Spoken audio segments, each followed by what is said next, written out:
Em face ao Núcleo de Estudos em Processo Penal e Contemporaneidade, inicia seus trabalhos pela realização do seu primeiro evento, com a palestra Sentimento Constitucional e Avanços Sociais da Constituição Brasileira, em razão ao 31º aniversário da promulgação da Constituição Cidadã, que aconteceu no último sábado.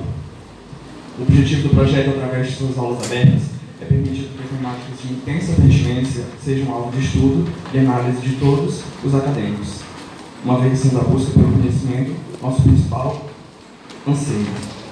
O Centro de Ciências Sociais Aplicadas, portanto, foi definido como nosso ponto de partida para garantir que o debate atinja a todos. Para compor a mesa, chamamos o professor Dr. Tiago Alisson Cardoso de Jesus, pós-doutor pelo Programa de Pós-Graduação em Ciências Criminais da Escola de Direito da Pontifícia Universidade Católica do Rio Grande do Sul, mestre doutor da Universidade Federal.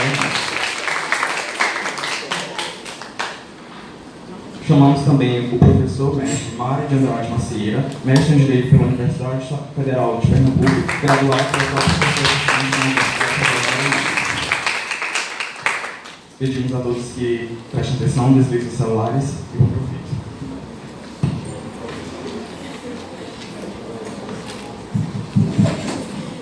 A palavra para o professor.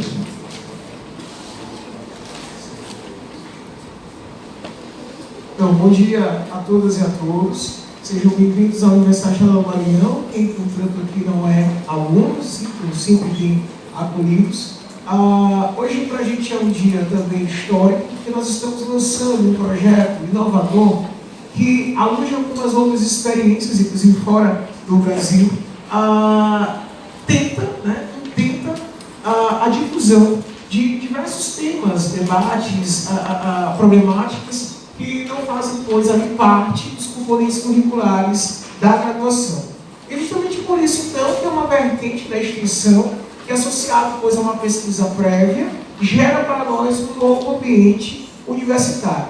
Esse projeto de extensão, ele concorreu no último edital PIPEX da UEMA, gerou para nós, pois, uma bolsa e, nitidamente, também ali a possibilidade de diversos planos voluntários. E nós também ali aprimoramos, e para dar, portanto, aí, oportunidade de participação a tantos outros que desejassem ali depois colaborar, criamos uma equipe de assistentes. E esse projeto foi denominado Aulas Abertas em Direitos Humanos e Democracia. Em um contexto muito pontual que todos nós conseguimos reconhecer a partir das nossas próprias percepções como seres existenciais que somos, né? Então, o contexto nosso é de uma universidade, uma ambiência contextualmente situada em um dos estados mais pobres da federação, em um contexto político, cultural, econômico, social conturbado, que nos desafia, literalmente, a fomentar discussões e debates para a formação de sujeitos que busquem e procurem novamente se encantar em direitos humanos. O nosso projeto com marco teórico, um dos marcos teóricos, o professor David Rubio, que é um espanhol. E o professor David Rubio escreveu uma obra chamada Encantos e Desencantos em Matéria de Direitos Humanos, em um processo dialético, né? Então, em algum momento, um nó, em algum momento, uma situação, em algum momento, um contexto macro, um contexto estrutural, nos desafiou a desacreditar naquilo que seria necessário para a construção dos nossos ideais democráticos. No contexto, então, de uma Constituição que já tem mais de 30 anos, a busca pela sua efetividade, o fomento de um sentimento constitucional passou a ser também uma pauta necessária para a intervenção. Então, nosso projeto de extensão hoje sendo lançado, e como muito bem disse o Gabriel, esse ponto de partida desse auditório, mas nós queremos também ser desafiados a, por vezes, não termos um auditório para fazer o nosso projeto. Então, onde ele for necessário, nós queremos, pois, visitar. Se vai ser fora do CCSA, nessa área de vivência, se será no bosque da UEMA. Já temos uma palestra agendada lá no Mandingueiros da Manhã, justamente para discutir o Dia da Consciência Negra, lá no Centro Histórico, com um grupo grande de capoeira e, sobretudo, com a comunidade que este grupo, portanto, atende e presta ali como ponto de cultura seus serviços, né, que eu posso compreender de base constitucional e tantas outras temáticas que nós queremos, portanto, fomentar para que durante um ano a universidade seja projetada para a universidade, mas também tomaria a ambiência universitária sendo universidade. Bem, eu não preciso, pois, explicar que quando eu falo em aulas abertas em democracia e direitos humanos e democracia, é, portanto, uma aula para todos. Então, quem deseja participar, qualquer estudante, qualquer aluno, mas também as comunidades. Então, que seja hoje um dia muito fecundo, muito produtivo, e que a gente possa também, depois disso, postar, testemunhar, né, aplicar, difundir aquilo que nós conseguimos aqui refletir, já convidando as comunidades diversas para participar dos próximos encontros. Esse projeto é para vocês e, compreendo eu, extremamente necessário para uma formação que vá além da formação técnica que o curso de Direito predominantemente oferece. Nós queremos também formar pessoas sensíveis e literalmente ali atreladas às questões humanitárias contemporâneas. Se existe algo que eu compartilho com o professor Mário Macieira, que foi meu professor e continua sendo, porque foi meu primeiro professor de IED em 2003, faz um certo tempo, mas ele tem mais experiência ainda do que esse em 2003 aí com marco temporal. Lá em 2003, na UFMA, primeiro período, se tem algo que a gente, portanto, compartilha, é que além de combater os elementos que são dissonantes da Constituição, nós precisamos fomentar espaços que combatam também a ignorância, né? E essa ignorância é muito mais que ignorância intelectual, é aquela ignorância sensível, que desconhece o outro como um sujeito de direito e passa, pois, a reconhecer o outro como inimigo. Nesses tempos que nós falamos, então, de uma Constituição, a nossa maior busca não é pela retórica e não é pelo proselitismo, é pela efetivação daquilo que a Constituição apregou. Então, sejam todos bem-vindos. Eu quero também cumprimentar, na pessoa da bolsista Vanessa, todos os demais alunos presentes, mas também destacar toda essa equipe que conseguiu fomentar esse espaço que nós estamos aprimorando aos poucos. Vamos criar um canal no YouTube para deixar a aula lá para que seja assistida por tantas outras pessoas que aqui não puderam estar, né? Queremos também aprimorar toda a forma de divulgação, porque a ideia, o efeito, é também trazer a comunidade para a universidade, para que conosco estude, a partir de uma linguagem clara, fácil, precisa, temas de nosso tempo. Então, cumprimento também Beatriz Leão, Gabriel Garcia, Érica Fernanda, Gabriel Francisco, Isabel Souza, Juliane Carvalho, Lara Cristina e Sabrina Karen, que, junto com a bolsista, sendo voluntários e assistentes, somaram forças para portanto esse evento acontecer. Quero acolher com muito carinho meu professor Mário Macieira. É sempre uma alegria acompanhá-lo, tanto quanto professor, quanto profissional, mas também como pessoa. Sou seguidor dele, dos ensinamentos dele, mas também no Facebook e nas redes sociais. Então, assim, gosto demais quando o Mário se pronuncia, porque desde quando eu conheço, a época, como meu professor em 2003 lá na UFMA, o pronunciamento sempre muito lúcido, muito claro, muito inclusivo, muito democrático e cheio de sabedoria. Então, quem um dia, pois, foi aluno de Mário, isso é consenso. Continua a ser aluno de Mário, né? Então, se existe aquela expressão lá de que nós somos eternamente responsáveis por aquilo que um dia nós cativamos, isso, portanto, é muito concreto. E, nitidamente, eu estou isso apontando, porque é, de fato, um professor de verdade, né? Estamos próximos do dia 15 de outubro, e pensar que, de fato, é professor por excelência é pensar quem nos fomenta um pensamento crítico, né? Que nos faz, portanto, desafiados a crescer no intelecto, mas a crescer também como pessoa. Então, para mim, ele estava aqui me confessando que já é a quarta vez que vinha ao EMA. Eu já presenciei 2 ou 3 vezes. Para mim é uma satisfação, porque dessa vez ele veio ao EMA, a convite meu, e um projeto que eu tenho a honra de coordenar como professor que aqui sou da UEMA. Então, né, nossa, que alegria quando ele depois lá respondeu para mim: Tiago, aceito-se seu convite, estou muito feliz, professor. Quem está muito feliz sou eu, enfim, com esse discurso de generosidade. Nós que estamos honrados pela presença de Mário Macieira. Então, vou passar de imediato a palavra a ele e peço que a gente acolha com uma salva de palmas.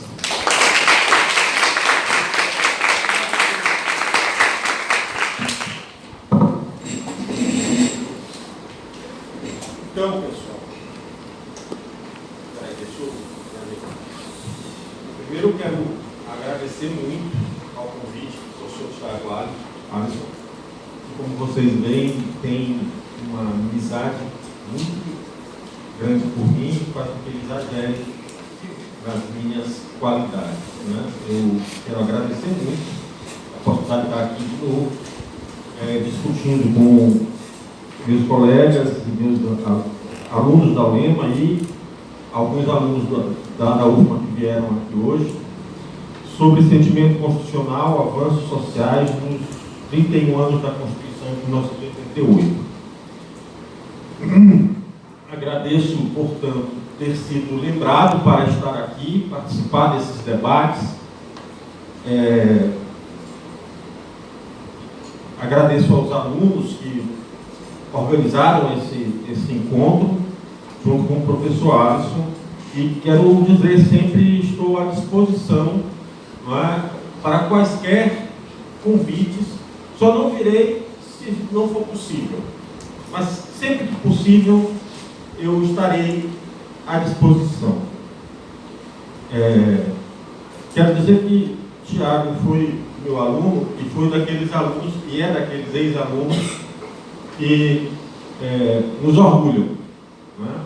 Porque a gente mira para o passado e olha assim, mira no sentido de olhar, não no sentido de mirar, que eu não faço a minha.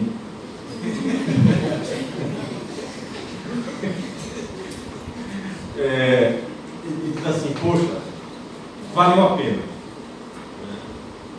Já essa trajetória é longa, quando dia até eu me espantei com o negócio dessa reforma da potência. Eu fui ver quanto tempo de serviço eu tenho, 25 anos. 25 anos de serviço na UFMA. Então, é um negócio espantoso. Meu Deus, eu estou velho mesmo. Mas, enfim. Eu queria dizer que a ideia de sentimento constitucional ou alguma coisa relativa a uma vontade de Constituição, a ideia de que a sociedade, de uma maneira geral, quer, respeita, preza a Constituição. Não é? E, infelizmente, eu vou fazer uma abordagem aqui, pessoal, em que o professor Tiago, vai ser o Mário, Tiago e tá tudo. E uma breve análise histórica do que foram as constituições do Brasil ao longo do século XIX para cá. A constatação de que, na verdade, o Brasil sempre teve experiências constitucionais muito mal sucedidas. Nunca teve, assim, entre as constituições anteriores, nenhuma que realmente tivesse conquistado esse sentimento de Constituição.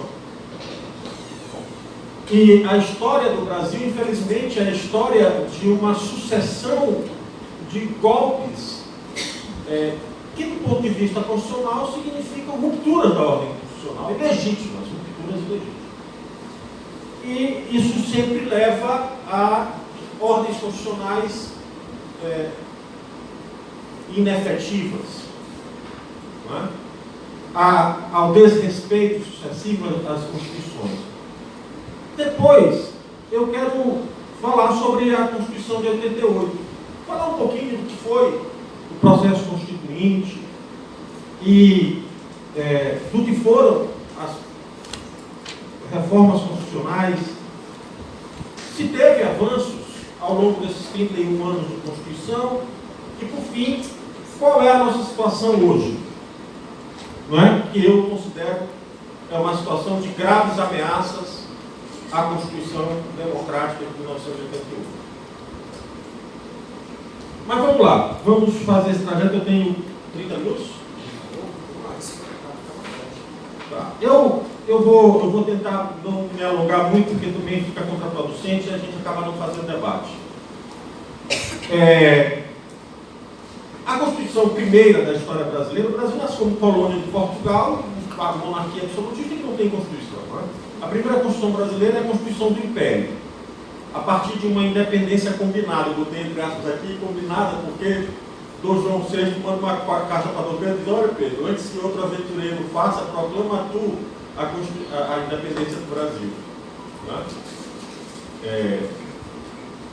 E aquela Constituição de 1824, perdão, 1822 foi a independência, ela nasce sob o signo de uma Constituição imperial. Primeiro, a dissolução da Assembleia Constituinte, a elaboração de uma Constituição outorgada pelo imperador, na qual está prevista a existência do poder moderador, na qual está previsto o voto censitário, era preciso ter determinada renda para votar e para ser votado, sob o signo de uma sociedade escravocrata. Né? A escravidão, ela por si só é um fato que diz: olha, aquilo não era uma Constituição, pelo menos não era uma Constituição digna do nome de Constituição. Não é? Lá na Declaração Universal dos Direitos do Cidadão foi proclamado que a sociedade que não assegurasse a separação dos poderes e os direitos individuais não tinha uma Constituição. Então, nem a separação dos poderes, com a presença do poder moderador, nem os direitos individuais com a presença da Constituição estavam assegurados, portanto aquilo não foi uma Constituição. Eu não preciso. Outro dia eu estava na Memória de Bacabal e discuti com um representante do Movimento Brasil Livre, professor de Direito Constitucional do Ceará. E eu disse que a Constituição de 88, até aquele momento, pelo menos, tinha nos fornecido o maior período de estabilidade política e constitucional da nossa história. Ele disse que não, que foi o Império. Eu digo, se você abstrair que era uma sociedade escravagista, você entender que a estabilidade é compatível com a escravidão, tá, tudo bem. Agora, não se esqueça das imensas revoltas que houve durante o período imperial. Grandes revoltas. Tanto, tipo balaiada, por exemplo. Mas, enfim. Aí, em 1888, tem uma falsa abolição da escravidão. Na verdade, os escravos africanos são liberados dos seus... São liberados pelos senhores, mas saem das fazendas sem ter para onde ir, sem ter como trabalhar, sem ter o que fazer. Uma falsa abolição, mas mesmo assim isso gera descontentamento dos cafeicultores paulistas, que se empenham decididamente na proclamação da República. Não teria havido proclamação da República se não houvesse a força dos cafeicultores paulistas. E nasce a Constituição Republicana de 1891, em grande parte inspirada na Constituição norte-americana, não é? Mas com gravíssimas distorções do ponto de vista de uma ordem democrática. Não é? Por exemplo, a inexistência do voto secreto, não é? Abrindo margem para fraudes eleitorais, que eram a prática mais corriqueira durante a República Velha, não é? A inexistência do voto feminino, a inexistência do voto dos analfabetos, que incluía, portanto, quase todos os escravos, abre aspas, libertos, fecha aspas, e um conjunto de sujeitos políticos, naquele período, reduzido a menos de 10% da população brasileira. Não se podia falar exatamente numa Constituição democrática ou mesmo a existência de uma Constituição efetiva.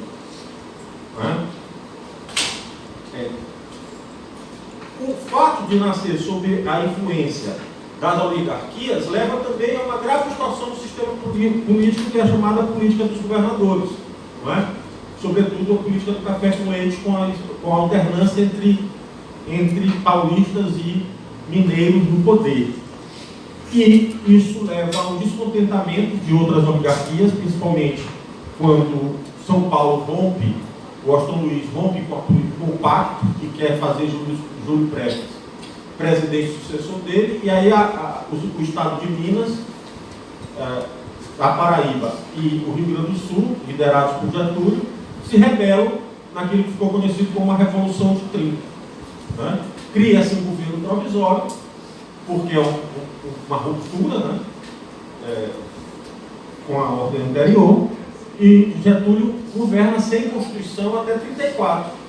A Constituição de 34 só nasce por causa da chamada Revolução Constitucionalista de 1932 em São Paulo, em que os paulistas, derrotados em 1930, querem que Getúlio seja forçado a fazer uma Constituição e convocar eleições presidenciais, porque não podia ficar o governo provisório todo o tempo como provisório, sem Constituição, etc. Tudo. Então nasce a Constituição de 34, tem vida efêmera, não é? Ela inclui uma coisa importante para o Brasil, que foi pela primeira vez a Constituição prevê o voto feminino. É uma Constituição aparentemente mais democrática, mas de vida efêmera. Em 35, Getúlio ganha o pretexto que ele precisava para romper novamente a ordem constitucional, que foi a chamada intentona comunista, a tentativa de uma revolta, de uma revolução comunista liderada por Prestes, que foi esmagada pelo governo de Getúlio, e aí Getúlio fecha o regime, declara um estado de exceção e suspende garantias individuais, como liberdade de reunião, como habeas corpus, em 1937 faz uma nova Constituição, ficou conhecida como a Polaca, por sua inspiração no nazifascismo, não é? Até Tiago Alisson estava me lembrando o nome do Francisco Campos da agora, acidentalmente, ministro da Justiça, do Vargas. Que foi a elaboração do CPP, que ainda hoje é vigente.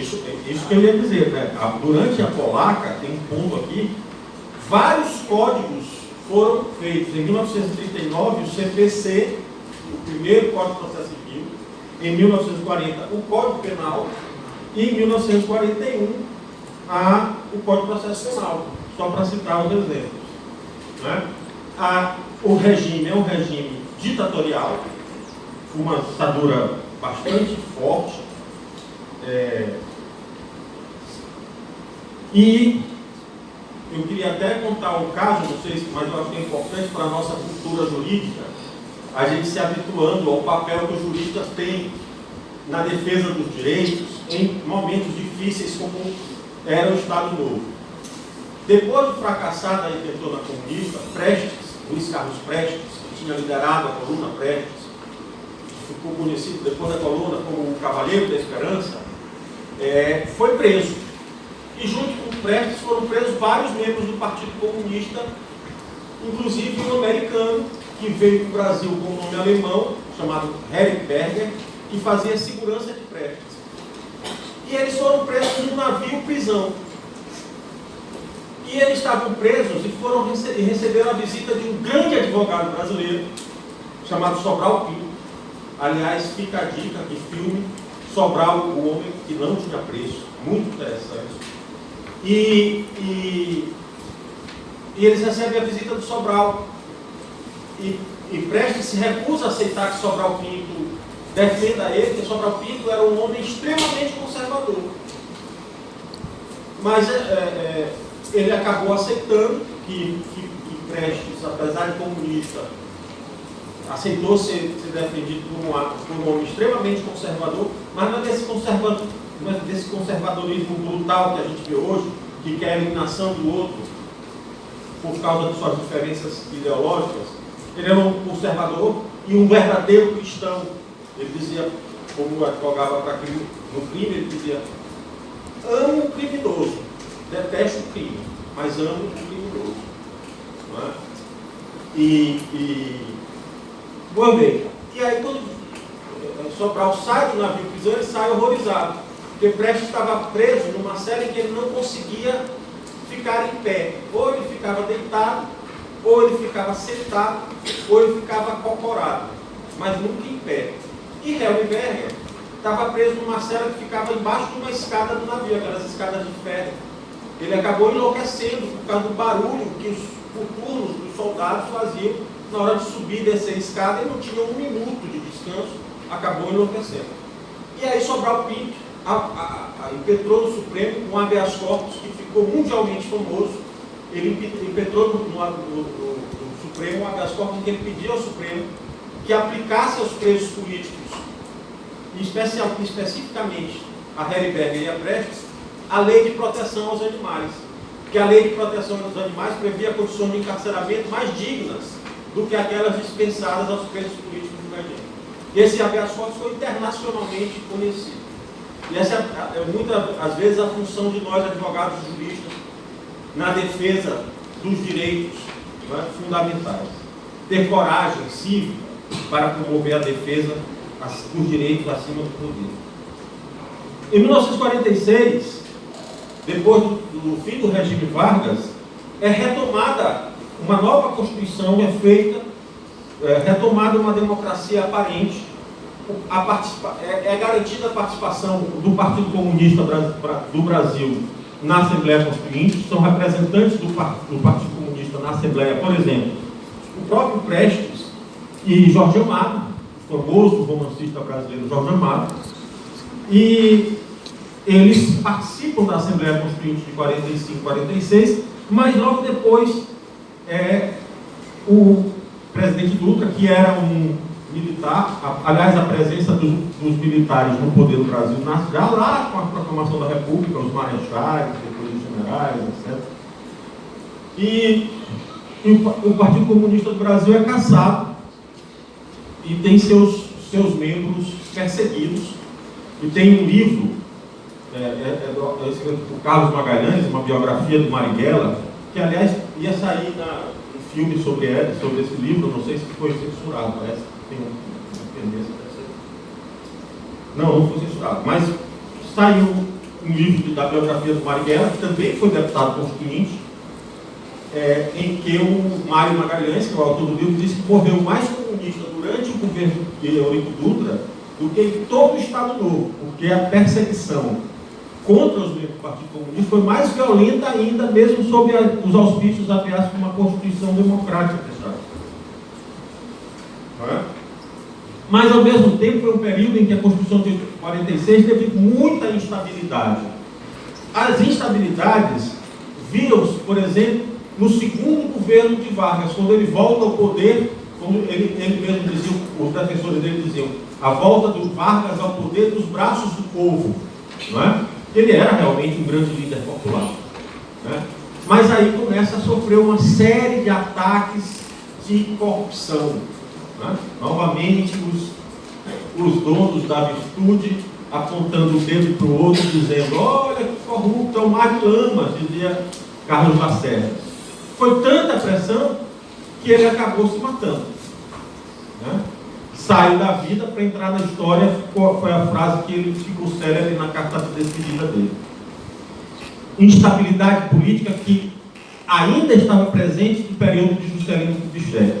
Quando Juscelino Kubitschek lançou a candidatura a presidente da República, tinham setores das Forças Armadas Brasileiras que diziam uma frase que ficou célebre: não pode concorrer. Se concorrer, não pode se eleger. Se se eleger, não pode assumir. E a se assumir, não pode governar. Então, o governo de JK, apesar do sucesso da política de desenvolvimentismo, de plano de metas, foi um governo sob permanente ameaça. Tanto que Juscelino foi cassado depois do golpe de 64. Não é?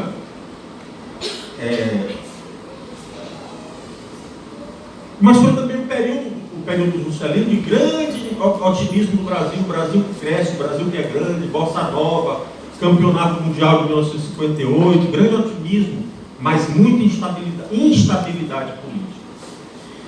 Depois vem Jânio Quadros, que governa por poucos meses, salvo engano meu, 7 meses, e renuncia.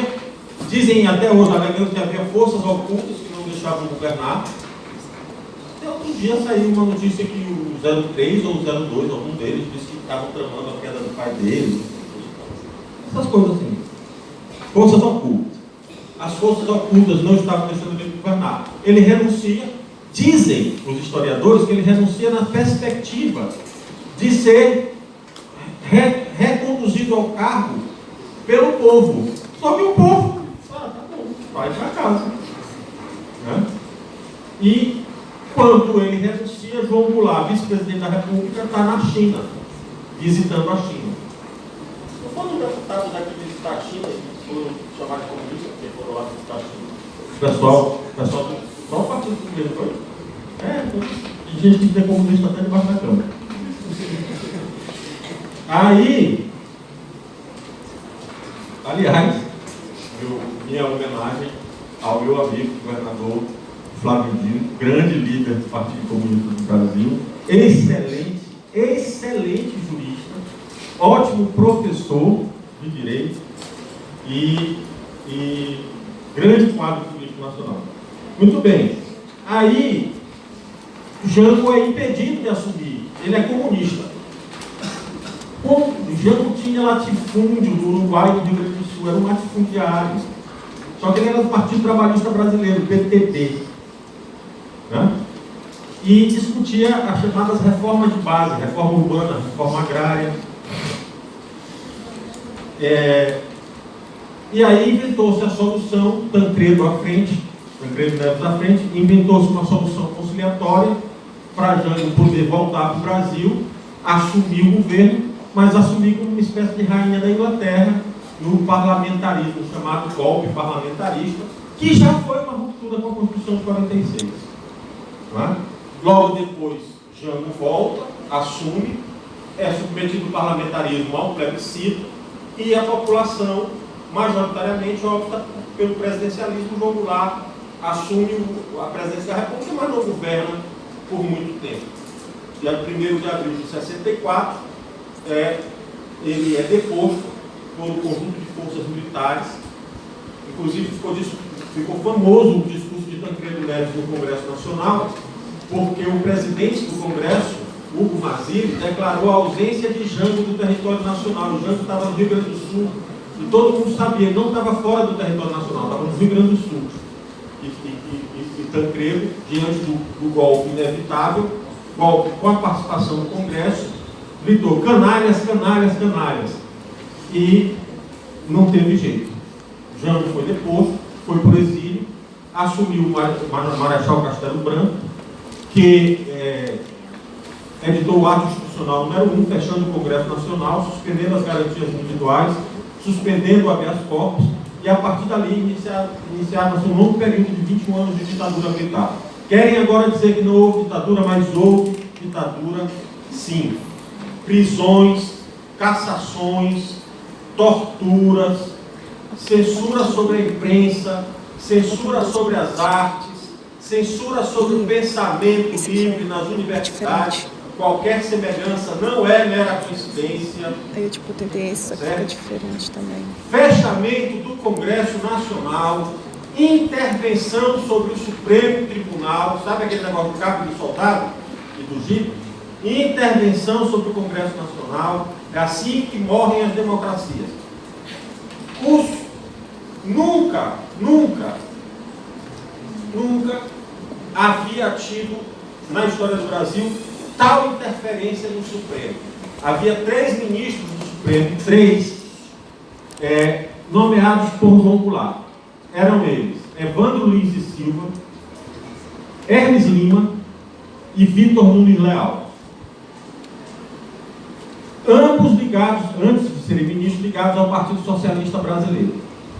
Pois esses 3 ministros perderam os cargos de ministro e o Supremo teve a sua composição alterada de 11 para 16 ministros, num episódio no qual o Supremo concedeu habeas corpus a um professor de direito de Recife, que tinha feito críticas ao regime e que tinha sido preso.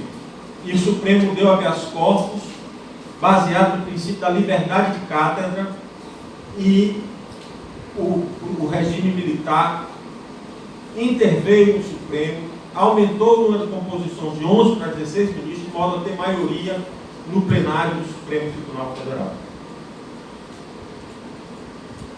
Vejam que a história ela é reveladora, né?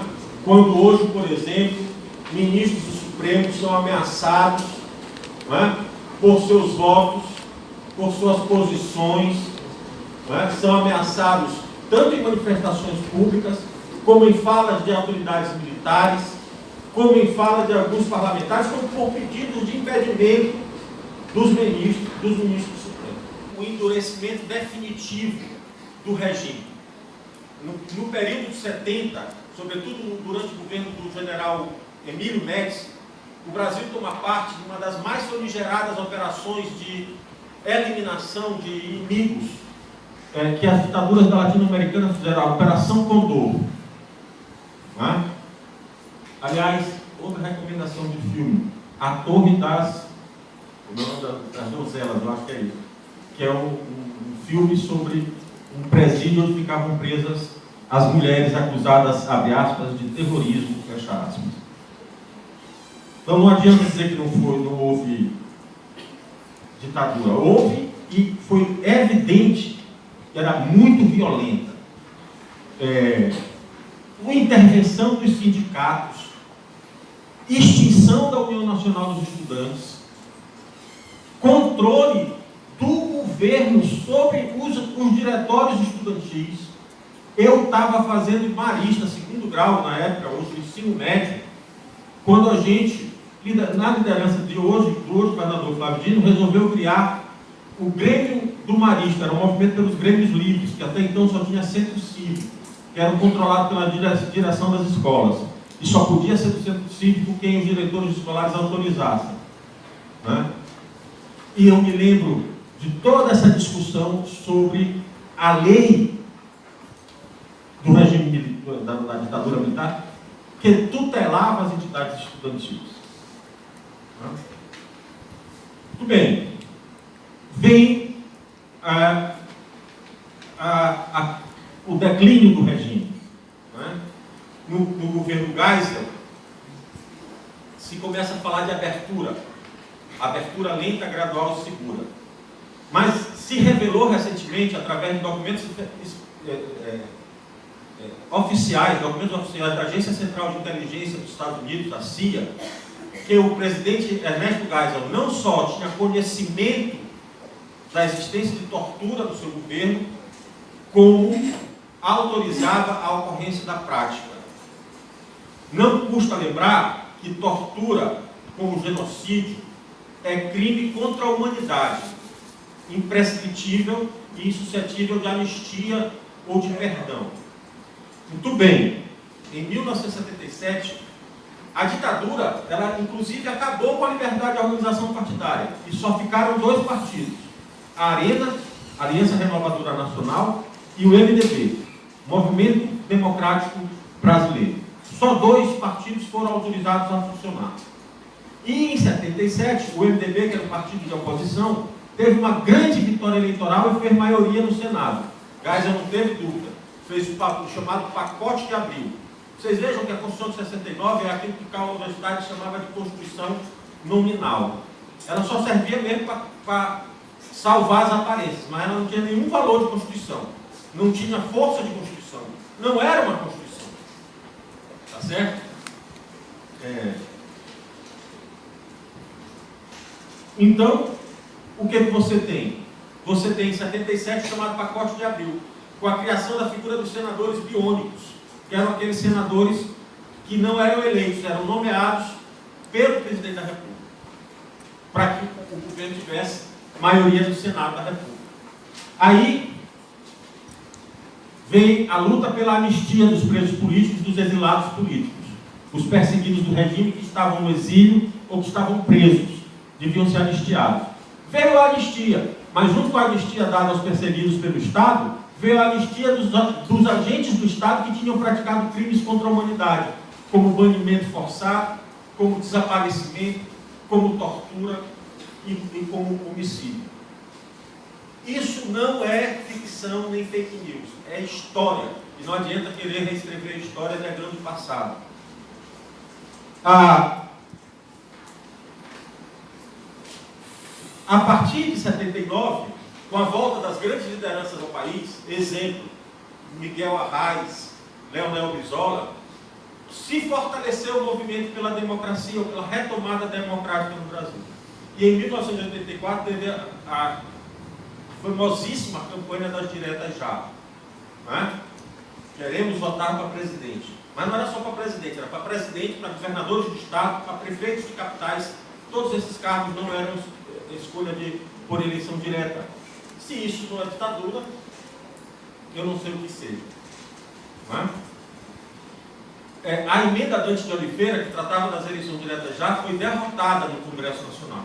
Mas foi inevitável o surgimento, depois de 20 anos, do primeiro governo civil, depois de 64, com a eleição indireta do colégio eleitoral da chapa de Tancredo Neves e José Sarney. Vocês conhecem a história. Tancredo morreu, Sarney governou, mas Sarney cumpriu o compromisso de Tancredo, um dos mais importantes compromissos de Tancredo, que era convocar uma Assembleia Nacional Constituinte, para fazer uma Constituição nova que trouxesse de volta ao país a democracia. Houve um debate grande sobre qual deveria ser a forma da Assembleia Nacional Constituinte. Eu participei disso como estudante de Direito, tá? Não, como estudante de colegial. Né?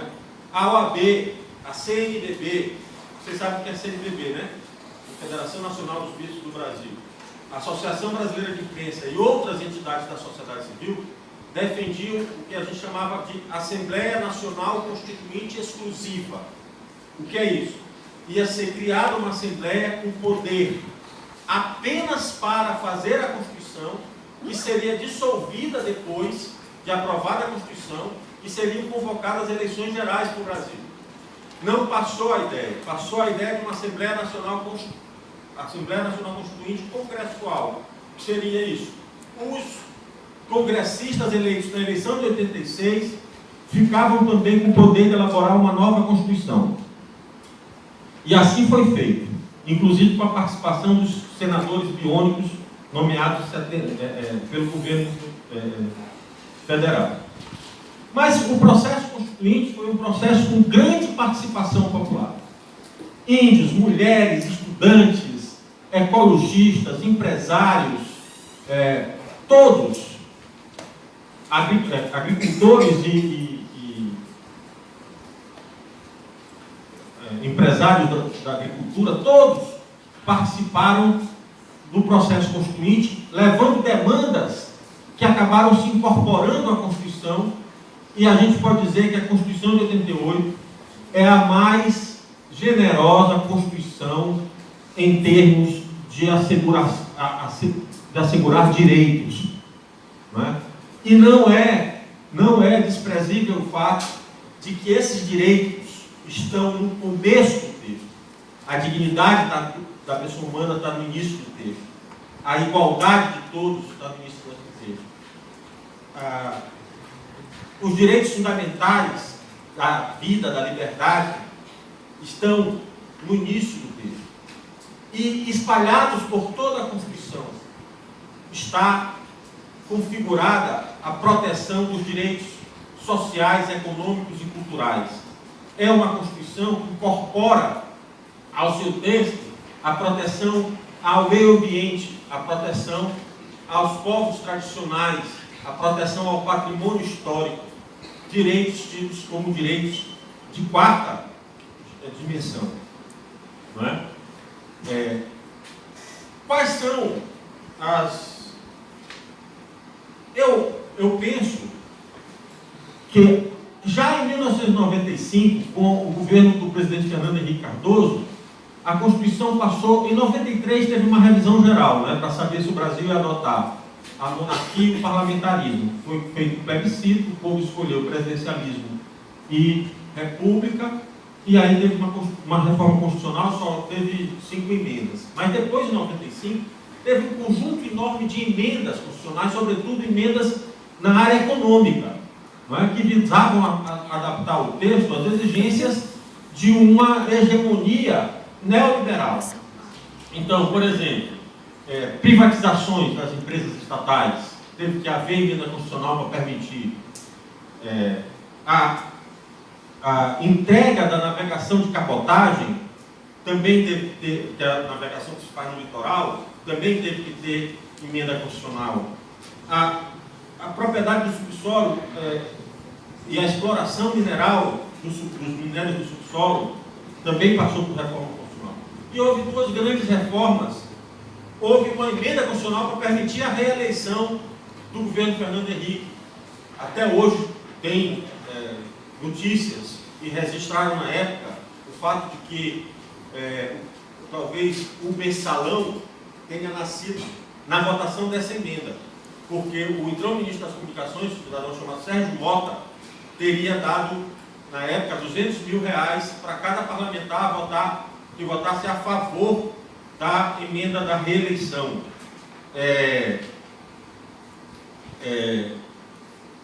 E a primeira reforma da Previdência, a emenda constitucional número 20, e a reforma da administração pública, a emenda constitucional 19. Mas olha, em 1990, no primeiro governo eleito pelo voto direto, houve um fato chamado Plano Collor, em que a Constituição esteve quase para naufragar com experiência constitucional. Porque ali, por medida provisória, se fez o confisco dos salários, dos depósitos bancários superiores a 50 mil cruzados, na época, e se fez, não é, uma intervenção drástica na ordem econômica com violação ao direito de propriedade e a vários outros direitos, empréstimo compulsório, etc. E tal, por medida provisória. E o Supremo Tribunal Federal, provocado a declarar a inconstitucionalidade daquelas medidas, não declarou, coisa que era claramente violadora da Constituição. Não é? Aí, em 1992, Collor cai pelo impeachment. Né? Foi o primeiro impeachment da história da República Brasileira. Né? Assume Itamar, e depois de Itamar, Fernando Henrique. Durante o governo de Itamar, Fernando Henrique, ministro da Fazenda, é feito o Plano Real, que aí eu acho, a César o que é de César, sou um crítico mordaz do governo de Fernando Henrique, mas eu tenho que reconhecer que foi no governo dele que o Brasil estabilizou a inflação. Foi um passo muito importante. Eu acho que isso só foi possível dentro de uma ordem constitucional como a de 88. Eu diria que, com a Constituição de 88, o primeiro passo que a gente deu foi de uma forma, ainda que não tenha sido a forma ideal, porque a gente não fez o nosso acerto de contas com o passado, mas a gente avançou no sentido de assegurar democracia política, liberdade de expressão, liberdade de organização, liberdade de associação, liberdade de pensamento, pluralismo político, né? A gente avançou nas liberdades civis, a gente avançou, como eu disse ainda agora, no catálogo de direitos, não é? E depois de 2004, a gente fez, ainda durante a Constituição, uma importante reforma, que foi a reforma do Poder Judiciário, criando o órgão de controle externo do Poder Judiciário e do Ministério Público. E eu não tenho dúvidas em dizer, há um Ministério Público do Poder Judiciário. O Ministério Público nem tanto, mas o Judiciário antes e depois do CNJ, só para que vocês tenham ideia, a Alisson acho que acompanhou isso. O primeiro concurso público para funcionário do Tribunal de Justiça do Estado do Maranhão foi em 2003 e foi em 2005, agora eu fiquei na dúvida. Mas foi o primeiro, portanto, depois de quantos anos? Depois de quantos anos de vigência da Constituição? Né? E como eram escolhidos os servidores do Poder Judiciário? Nomeados por quem? Pelos desembargadores. Né? Na eleição para governador de 1990, o presidente do tribunal participou de uma caminhada no interior, na terra dele, o presidente do Tribunal de Justiça do Maranhão participou de uma caminhada na terra dele, vestido com a camisa de campanha do então candidato a governador Edson Lobão. Isso é meio surreal, né? Mas, enfim, são essas coisas. Muito bem.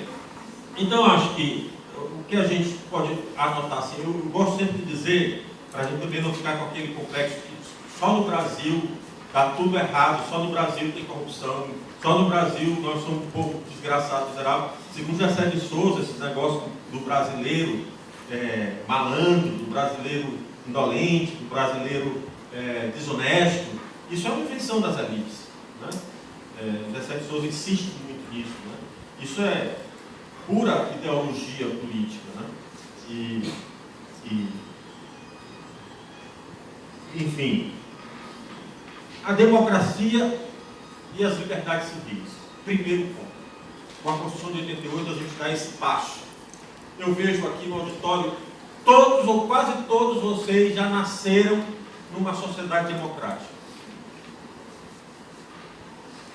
Ninguém, ou quase ninguém, sofreu com a repressão. Sofreu o sufocamento da liberdade de pensar, o sufocamento do seu próprio comportamento. Não é?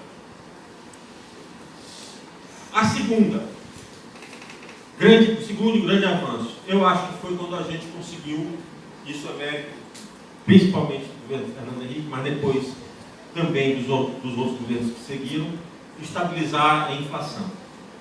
Vocês, quase todos, já nasceram num país de inflação anual inferior de um dígito, 5%, 6%.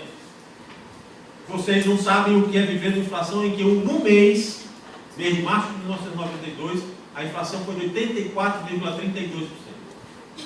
Aquilo era absolutamente insustentável.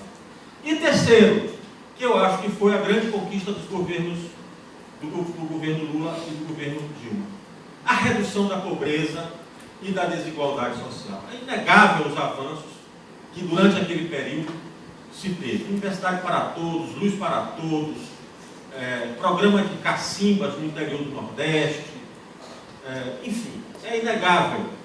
Foi pouco ainda, foi tímido ainda, mas houve. E o Brasil saiu do mapa da fome, voltou para o mapa da fome. O Brasil saiu, reduziu as desigualdades, e muitos brasileiros tiveram acesso a serviços e bens que nunca tinham tido antes. Eu acho que se a gente tivesse que destacar, a gente pensando historicamente, de 5 de outubro de 1988 a 9 de outubro de 2019, talvez essas tenham sido os três grandes avanços que a gente pode... Claro, houve outros avanços nos costumes, né? na estruturação das famílias, no reconhecimento das famílias homoafetivas, houve outros avanços, óbvio. Mas, assim, de três grandes que eu poderia destacar, eu destacaria esses. Não é? E qual é o momento presente? Eu diria que eu, particularmente, tenho uma séria impressão de que se o Estado de Direito no Brasil, se a Constituição de 88 já não existe mais, ou se transformou de uma Constituição normativa, para usar ainda os conceitos de Lowenstein. Eu disse que a Constituição de 67 e 69 foi uma Constituição nominal, porque, na verdade, ela só servia mesmo para servir as aparências. As outras qualificações são uma Constituição normativa, que serve para balizar realmente a disputa política e que é lealmente cumprida, lealmente assimilada, sentida, respeitada por todos os interessados, e a Constituição semântica. Até anotei aqui, tive cuidado de anotar para não distorcer. A Constituição semântica apresenta um modelo constitucional em que, em vez de servir como mecanismo de limitação do poder estatal, visa apenas a estabilização e a conservação da estrutura de dominação do poder político. Se a Constituição de 88 não vai se tornando, nesse momento, uma Constituição nominal, como era de 67, ela está seriamente próxima de se tornar uma Constituição semântica. E quais são os sinais, se ela ainda existe, quais são os sinais de que ela está gravemente ameaçada? Eu vou utilizar aqui a clássica divisão dos direitos entre suas gerações. Primeiro, os direitos individuais, as liberdades individuais, o poder de autodeterminação do indivíduo, das suas escolhas, da liberdade do pensamento, da liberdade de crença, da liberdade de expressão. Como é que o direito à vida, a própria liberdade física de locomoção, a liberdade sobre o próprio corpo, tudo isso eu vejo severamente ameaçado por diversas formas de fundamentalismos, por exemplo, morais e religiosos. Não é? Os direitos individuais e os direitos da igualdade estão ameaçados Por exemplo, fenômenos como a intolerância religiosa manifestada, vou citar o exemplo, contra a religião de matriz africana. Não é? Pessoas que, sendo parte de uma determinada confissão religiosa, se sentem no direito de invadir rituais, cultos dessas religiões e impedir que o direito de liberdade de professar uma crença seja exercido pelo outro. Imagina se essas pessoas admitiriam uma invasão de suas igrejas, por quem quer que fosse, que impedisse a realização da missa ou do culto. Não aceitariam. Imagina como reagiriam se isso ocorresse. O recrudescimento dos preconceitos de ordem sexual, o crescimento da violência e da LGBT, eu já até anotei, porque toda vez eu escrevo aqui, LGBTI+, fobia. O crescimento do racismo. Quando a gente vê, isso é muito grave, gente. É gravíssimo. O vice-presidente da República diz que o Brasil, que no Brasil o negro é malandro e os índios são indolentes. É a própria expressão do colonizador, do escravagista. Se o vice-presidente da República diz isso, o que não se sente no direito de dizer um desses fanáticos que habita a rede social? Outro dia eu postei um texto no Facebook e veio um cara, eu acho que era do Rio Grande do Sul, me chamar de advogadozinho, paraíba, nordestino e outras coisas que tais, que não posso nem pronunciar numa universidade. Não é? E eu fiquei pensando assim, meu Deus, é impressionante. Agora veja como o racismo, ele é sobretudo uma discriminação baseada em fenótipo. Eu chego em São Paulo, fui lá fazer uma viagem a passeio, pego um Uber, um táxi também, e o motorista me pergunta, de onde o senhor é? Eu digo, eu sou de São Luís do Maranhão. E isso nem parece que é nordestino, o senhor é grandão, gordão. Ou seja, no imaginário daquele cidadão, o nordestino é raquítico, magrelo, cabeça chata. É o presidente da República virando para um dos ministros dizendo assim, você tem um Paraíba na sua família? Ele não disse? Essa tua cabecinha chata não engana ninguém. Isso é racismo. Isso é racismo. Tem que ser dito com todos os nomes. Desses governadores de Paraíba, o pior é o do Maranhão. Não quero dar nada para esse cara não, viu?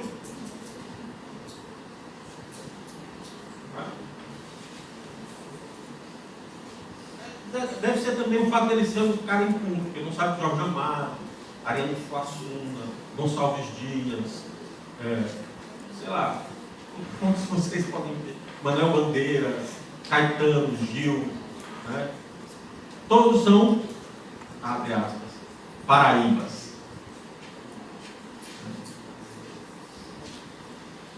O racismo e a discriminação, eles voltam no discurso oficial dos governantes. Isso não é pouca coisa, isso não tem só peso simbólico, isso repercute nas decisões políticas. Menino tem que vestir azul, menina tem que vestir cor-de-rosa. Isso não é. As meninas da Ilha de Marajó são estupradas porque não usam calcinha. Foi a ministra dos Direitos Humanos falou isso. A menina da Ilha do Marajó são estupradas porque com 10, 11 anos, 12 anos, elas são vendidas. Porque as famílias são paupérrimas. Eu vou resolver o problema, vou criar uma fábrica de calcinha. Se calcinha fosse impedimento para estudo. Mas vamos adiante. E o direito mais básico, o direito mais elementar, o direito à vida, está sob gravíssima ameaça.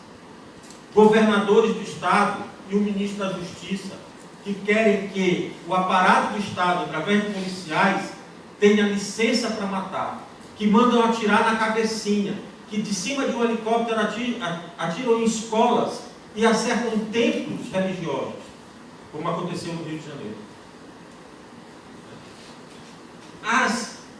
O pluralismo político, o discurso que transforma o adversário em inimigo, o sujeito que posa fazendo a figura de arma e declara que os opositores, ou eles se acomodam, se amoldam, ou eles devem ir embora,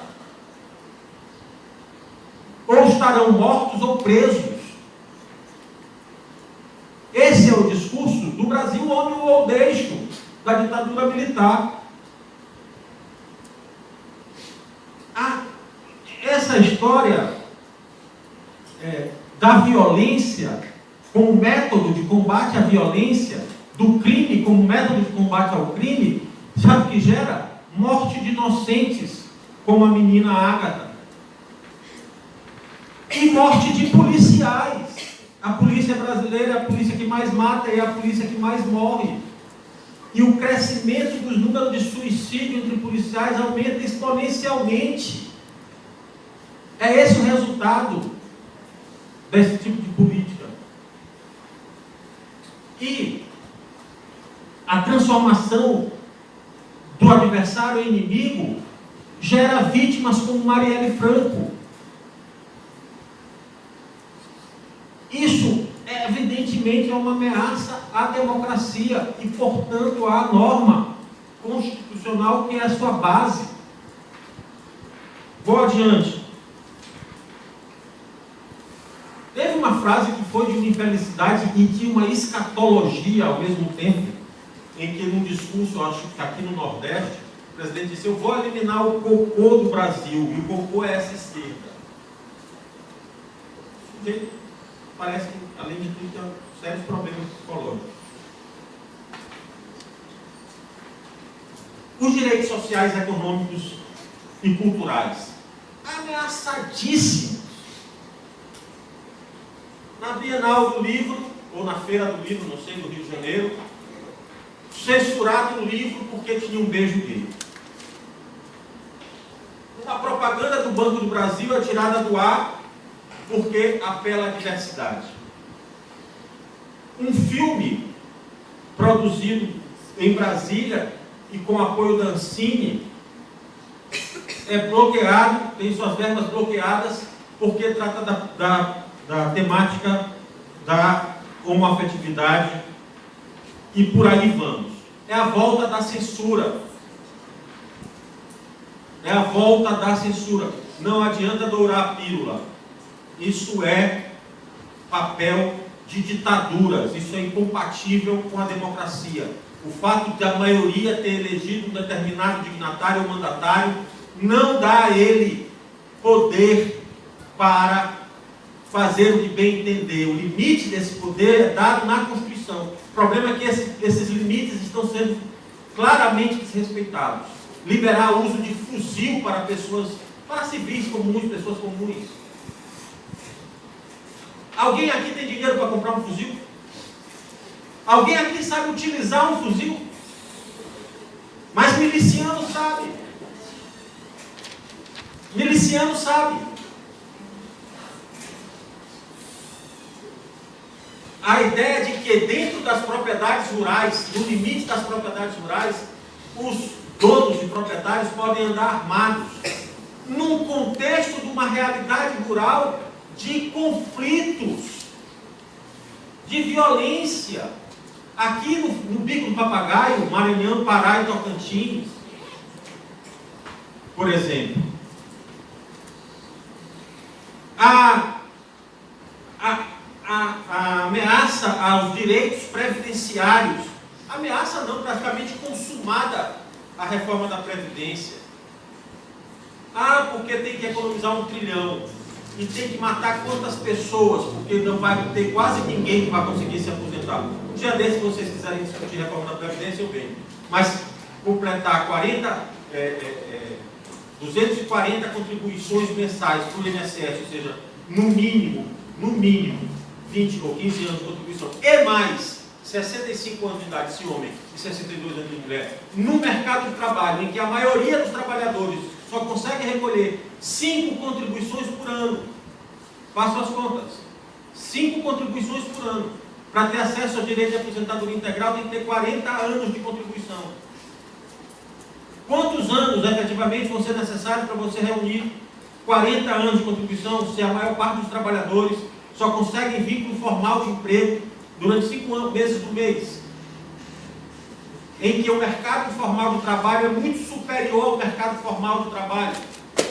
Em que as formas de vinculação precária são exponenciais, em que, além dos 12 ou 13%, depende do Instituto, vamos usar o dado do IBGE, 12%, além dos 12% de desempregados, tem 4% de desalentados, gente que não procura mais trabalho.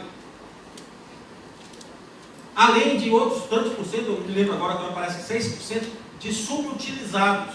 Essa gente que vende flanela no sinal fechado, ele vende chiclete, sabe aquela música do Chico?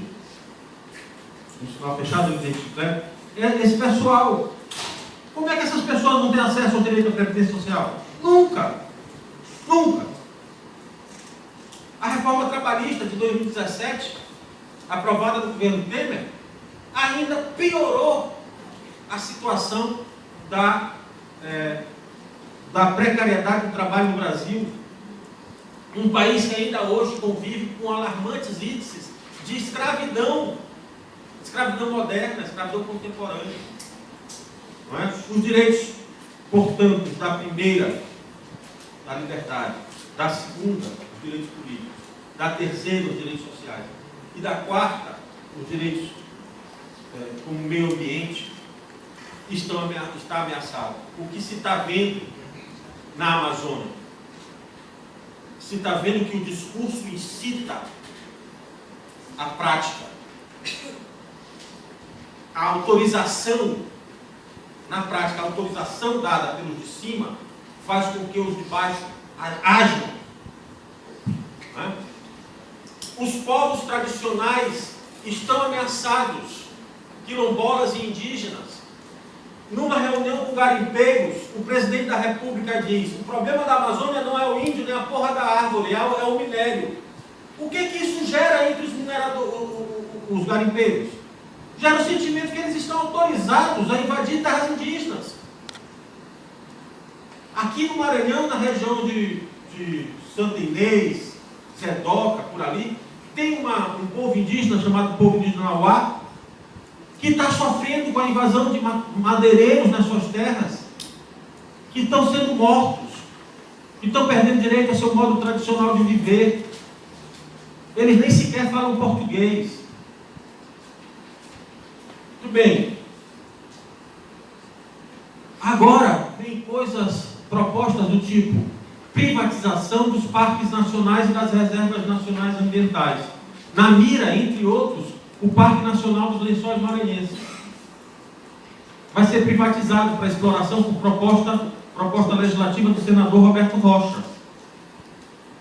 Tem um estudo da respeitadíssima antropóloga, professora da UFMA, Maristela Andrade de Benedito Figueiredo, que é também antropólogo da UFMA, que mostra como esse projeto afeta diretamente as comunidades tradicionais que vivem nos Lençóis Maranhenses, sobretudo da pesca e do extrativismo, como marisqueiras, por exemplo.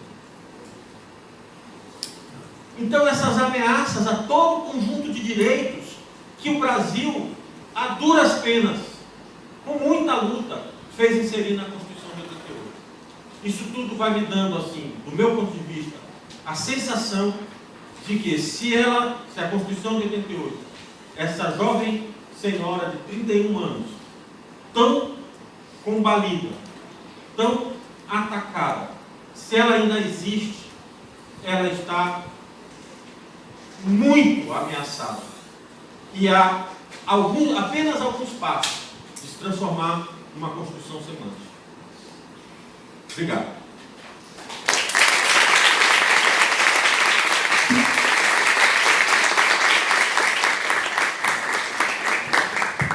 Obrigado pela palavra, professor. Agora, como forma de compactuar com o nosso projeto, queremos saber se alguém tem alguma pergunta, algum comentário para contribuir aqui com a...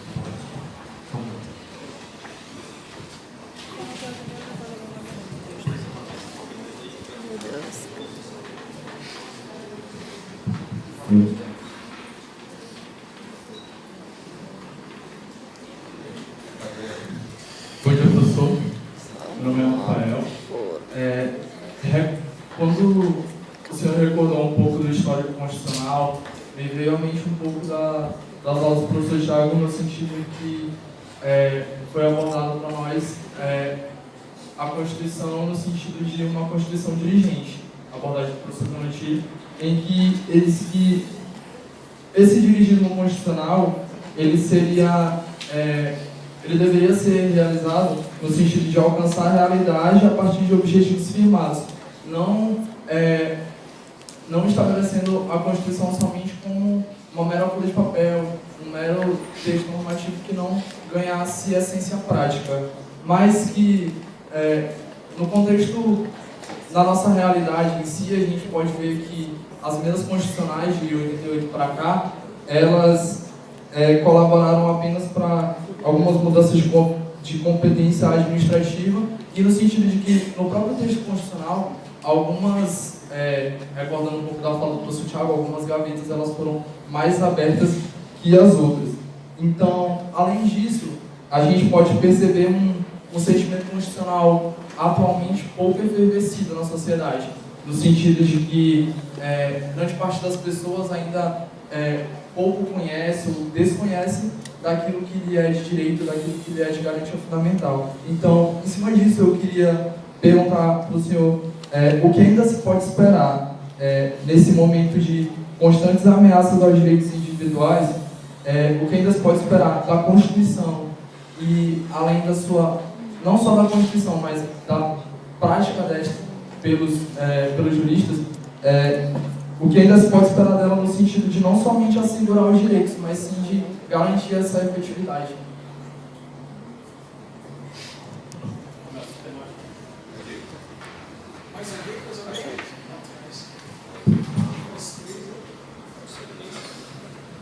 Olá, bom dia. Seja bem-vindo, professor, à nossa casa, o EMA. Não faço parte da geração que já nasceu com a democracia, sou um pouco mais velho, mas sou estudante do 6º período de Direito, faço parte do núcleo de estudos em processo penal e contemporaneidade, sou bolsista do professor Tiago Alisson no projeto sobre linchamentos e tive a felicidade de poder colaborar com a elaboração desse projeto aqui, Aulas Abertas em Direitos Humanos. Então, é uma discussão que a gente tem um certo acúmulo, que a gente está amadurecendo, e uma das leituras que a gente fez na construção desse projeto, professor, foi de Bobbio, né? E a gente discutia a análise que ele dizia que os direitos humanos já estavam assegurados por um consenso internacional e caberia a essa geração atual só expandir o catálogo de direitos humanos. E a gente acredita que ele foi um pouco infeliz nessa colocação, né? Porque a gente acreditava que era só assegurar, ampliar, quando na verdade os direitos humanos, como que a historiadora cultural e professora Lynn Hunt escreveu a obra A Invenção dos Direitos Humanos, eles exigem constante convencimento, debate permanente, defesa feroz mesmo. Então, o senhor estava mencionando o pensador alemão constitucionalista Lowenstein, cuja pronúncia foi tema de longo debate com o professor Tiago Alisson, o nome dele, e eu lembrei de um texto um artigo que ele publicou quando da ascensão do partido nazista na Alemanha, em que ele dizia que a democracia ela precisa ser uma democracia militante. Então, ela não basta que a gente assegure os meios, as ferramentas, as estruturas de poder que elas sejam democráticas, mas os membros de uma democracia precisam permanentemente se tornar defensores desse projeto de democracia. E esse pensamento do Lowenstein nos remete ao paradoxo da tolerância de Karl Popper. Quando confrontado em qualquer debate político em casa, hoje vocês são abordados com essa resposta. É a sua opinião, a sua versão dos fatos Não há mais verdade, não há mais conhecimento científico, não há mais técnico. Quem sou eu? Só estudante de Direito, fiz cadeira de Ciência Política com a professora Valdeira Barros, fui aluno do professor Tiago Aras. Estou lendo aqui, vi 10 doutrinadores, li a Constituição, mas eu não sei de nada, é minha opinião, então eu tenho que me calar e aceitar qualquer coisa. Então, professor, o senhor tem muito mais experiência do que nós, tem uma trajetória brilhante, não só no direito, mas na política. E assim, eu fico nesse impasse entre o completo desânimo e aquela vontade de levantar e lutar mais. Eu fui de uma geração, esse não é o meu primeiro curso de graduação, fui do DCE da Universidade Federal do Ceará, sou cearense, fui de uma geração de militantes. Eu achei que estava garantido. Eu não achei que ia ter que lutar por democracia. Eu que participei na década de 90, ainda quando secundarista, de manifestação contra a AUC e FMI e contra a reeleição do Fernando Henrique, e fui por isso preso, junto com os meus professores de ensino médio, eu que na época tinha 16 anos, mas passei a noite na cadeia por conta disso. Não, foi todo mundo junto, não quero nem saber. Então eu vivi, apesar de já viver um período democrático, mas era ainda um período cheio de resquícios dessa arbitrariedade. Então eu achei, nos anos 2000, eu simplesmente descansei. Eu disse, não, a nossa democracia está assegurada, nós vamos garantir agora que saúde funciona, que a educação passe a funcionar, a gente vai garantir a ampliação da universidade. Então eu fico às vezes, professor, sem ver uma luz no fim do túnel. E me diga aí, essa democracia militante que o Karl Loewenstein apregoava 80 anos atrás, que a gente precisa ressuscitar essa ideia, precisamos nos armar de todos os argumentos retóricos e também práticos possíveis para defender a democracia contra o arbítrio e contra o fascismo. Então, nos dê a luz aí, professor. É isso, se puder me alongar. Obrigado. Eu tenho mais perguntas. Bom dia. Nós sabemos, né, que o cenário do Brasil, como acabou de ser ressaltado pelo Davi, além de ser de constante instabilidade, no final dos anos 90 e começo dos 2000, nós achamos que esse sentimento de estabilidade já estava garantido para nós.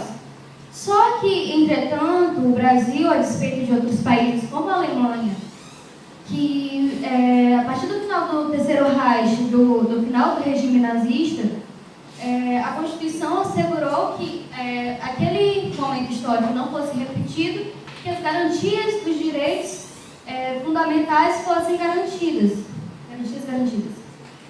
E o que nós vemos é que, embora a nossa Constituição, como Constituição cidadã, a despeito também de Uganda, na África, após o genocídio de Uganda, entre Hutus e Tutsis, que também perpetrou outra Constituição que assegurou os direitos fundamentais daquela população, o Brasil parece se esquecer do seu histórico. Então, os direitos fundamentais e as garantias constitucionais, como a fala do próprio professor Mário ressaltou, estão sendo perdidos, estão sendo constantemente ameaçados.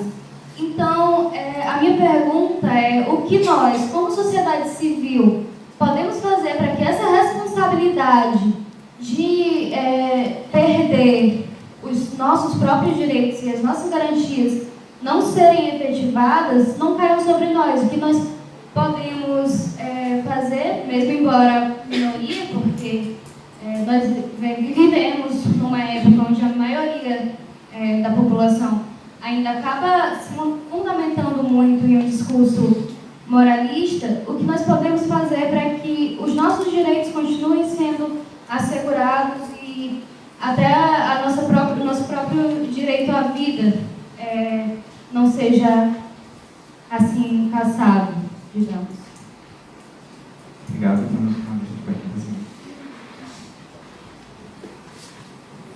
Bom dia, professor Tiago Alisson, eu sou Maria Maceira. Eu sou daquela geração que poucos aqui se apresentam, que o senhor colocou, porque eu estava lá. Eu fui um cara pintado. Eu estava presente lá. Eu vi, eu nasci no regime, me criei no regime e estava lá de cara pintada pedindo direta já. Eu participei dos atos. Então, eu sou testemunha viva do ato. Eu estou na minha terceira graduação, sou aluno do professor Tiago Alves, do 8º período de Direito. Retornei para voltar a estudar de novo em uma outra instituição.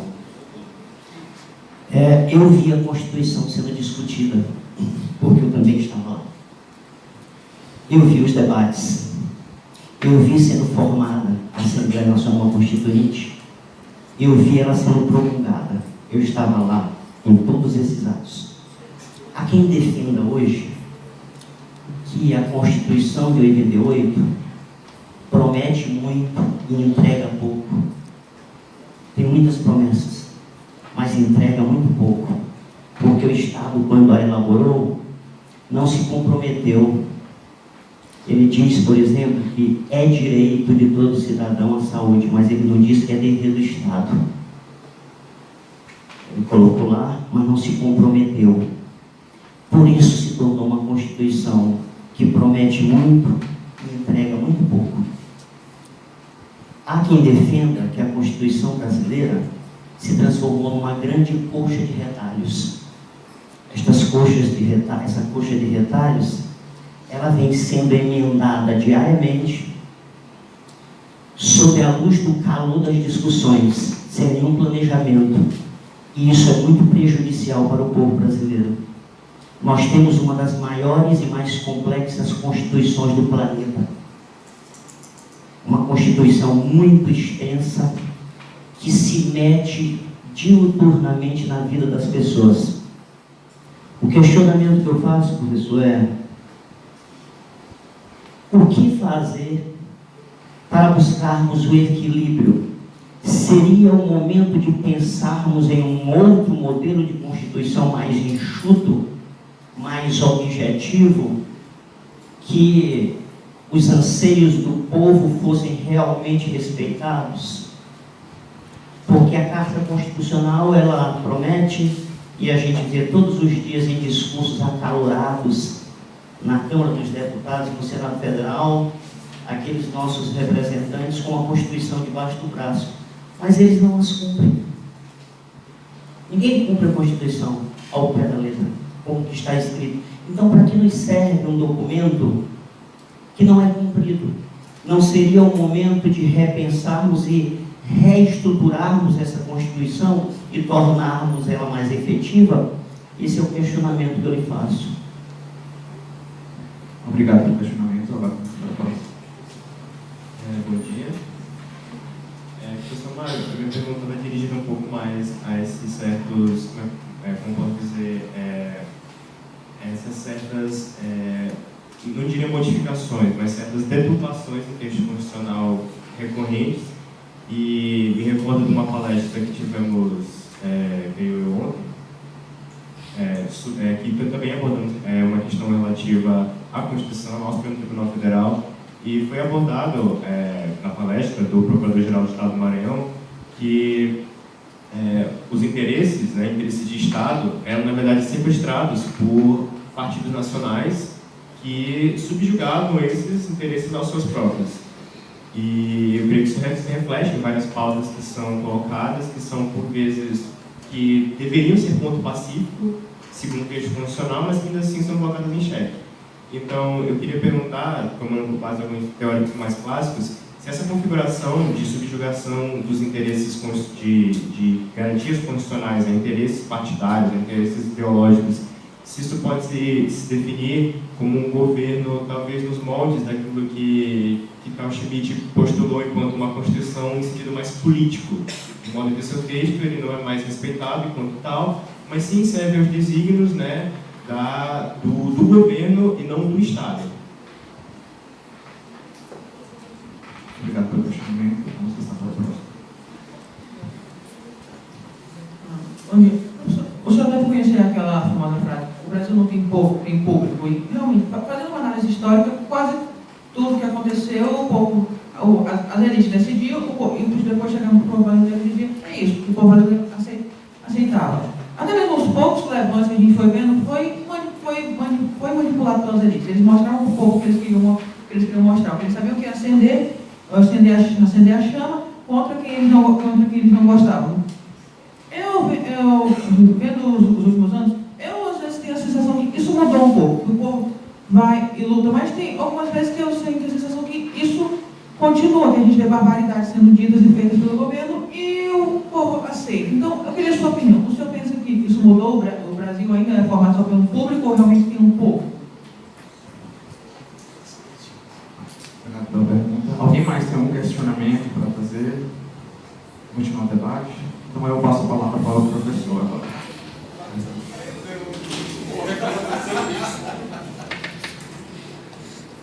Eu sinceramente não sei se eu vou ter resposta para todas as questões que vocês colocam. São questões muito relevantes, muito bem formuladas, muito bem colocadas. Vamos lá, vamos enfrentar tema por tema, na perspectiva de sempre tendo como norte a ideia de que a Constituição ela não é um conjunto de conselhos morais, ela é uma norma. Como tal, deve ser vista, interpretada e aplicada. Um conjunto de princípios, de regras, que realmente estabelecem a estrutura básica de uma ordem jurídica, no caso da nossa ordem jurídica.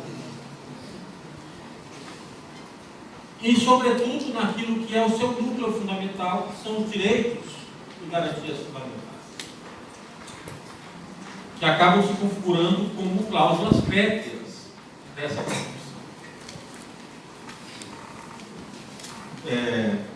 Então, sobre a questão do Rafael, o Penotilho, ele depois reviu esse negócio de teoria de Constituição dirigente e vinculação do legislador. Ele abandonou essa tese, reviu, etc. e tal.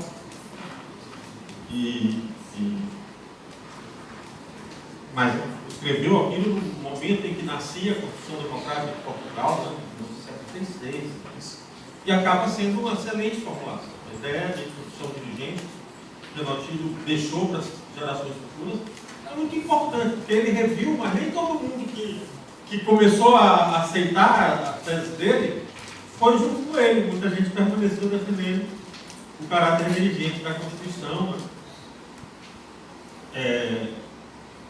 E é uma importante tese que visa muito isso que é talvez a grande perplexidade de todos nós. A Constituição, como é que a gente faz para transformar aquele conjunto de promessas, para usar uma expressão que foi mencionada aqui, em realidade, em algo substancialmente palpável, verificável, exercido, vivenciado. Não é? Essa é uma grande questão. Não é? E talvez a principal questão da Constituição, do direito constitucional. E aí, no bojo dessa pergunta, fica, não é, a questão de que a Constituição, o sentimento constitucional não está presente porque não há consciência sobre a Constituição, não há conhecimento da Constituição.